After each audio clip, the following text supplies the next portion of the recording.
जो बुर्खा पहनने वाली माताएं बहनें हैं उन सबको बुर्खा ये चेहरे पे हटाते हुए उनका इलेक्शन में उनको जाने देना चाहिए, क्योंकि अगर वो बुर्खा पहन के जाती है या पर्दा पहन के जाती है तो शायद ये हो सकता है कि डमी वोट हो सकता है, बोगस वोट हो सकता है। एक किले की झोपड़पट्टी पे जो भी अतिक्रमण है वो हम हटाने वाले हैं। हम निवडणूक निर्णय अधिकारी मालेगांव इनको एक निवेदन देने वाले हैं।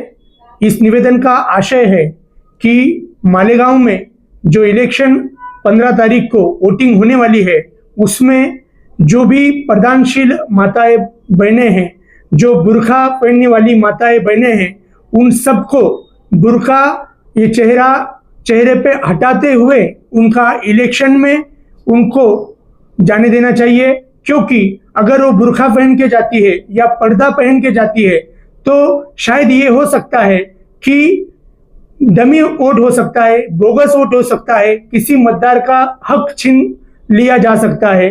इसके ऊपर हमारे इलेक्शन कमीशन ऑफ इंडिया ने भी 1994 भाग 4 में कहा है कि कोई बुर्खा या पर्दा पहनना ये इलेक्शन में धार्मिक आधार हो नहीं सकता, लेकिन इलेक्शन कमीशन ये भी कहता है कि बुर्खा और पर्दा हटाकर किसी को मतलब वो नहीं आना चाहिए, ऐसा भी नहीं कहता है। लेकिन वोट है, ट्रांसपेरेंसी वोटिंग होनी चाहिए।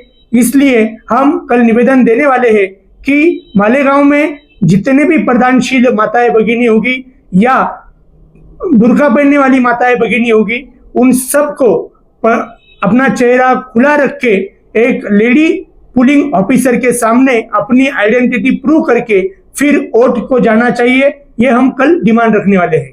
जो वचननामा दायर हुआ इसमें बहुत से मुद्दे लिए गए, जिसमें अहम मुद्दा जो है किले का इसके अंदर लिया गया। आप क्या कहेंगे उसमें?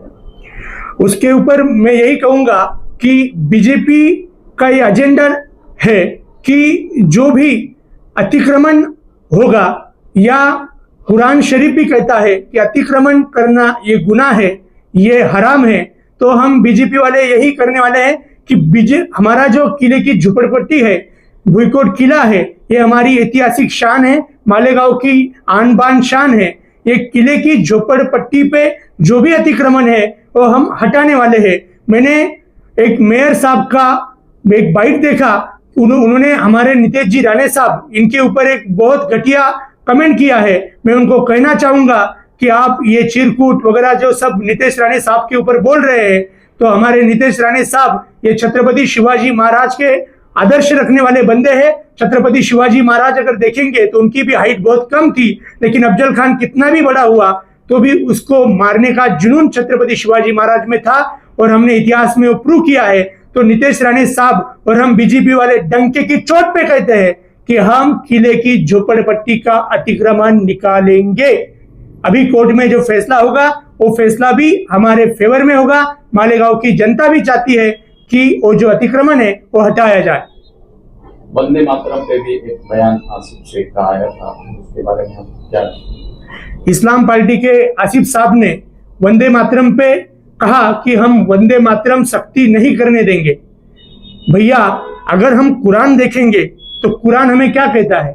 हुब्बुल वतन मिल अल ईमान, मतलब हम जिस देश में पैदा हुए हैं, जिस स्वदेश में हम रहते हैं, उस पे हम प्रेम करते हैं, उस पे हमारी श्रद्धा होनी चाहिए। हम जिस देश में रहते हैं उस कानून की हम परसदारी करने होना चाहिए। लेकिन हमारे नेतागण वंदे मातरम और इस सब पे बात करते हैं। ये लोग विकास पे क्यों नहीं बात करते? मालेगांव की मूल समस्या वंदे मातरम नहीं है। मालेगांव की मूल समस्या है ड्रग्स, कुत्ता गोली, एमडी, गुनहगारी, बढ़ती हुई गुनहगारी, ये सब मालेगांव की मूल समस्या है।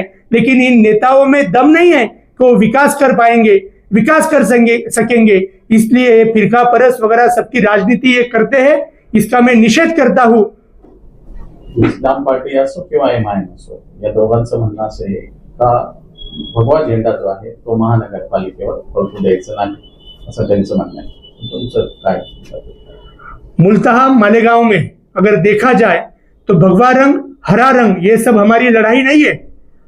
बीजेपी विकास का रंग मालेगांव को देना चाहती है और हम विकास लाएंगे। सबका साथ सबका विकास, यही हमारी बीजेपी का धोरण है और हम यहाँ पे मालेगांव महानगर पालिका पे तिरंगा और विकास का रंग लहराएंगे।